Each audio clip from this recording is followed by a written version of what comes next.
కట్టు పండారు గడపల గద్దె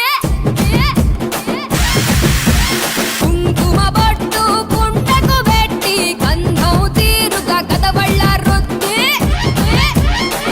ఆడబిడ్డలు వరుసలు గట్టంగా పట్టు బట్టలు దగా దగా మెరవంగా యాట పిల్లలు ఎన్నంటి నడువంగా డప్పుల మోతలు గలగల మోగంగా అమ్మ మైసమ్మ తల్లి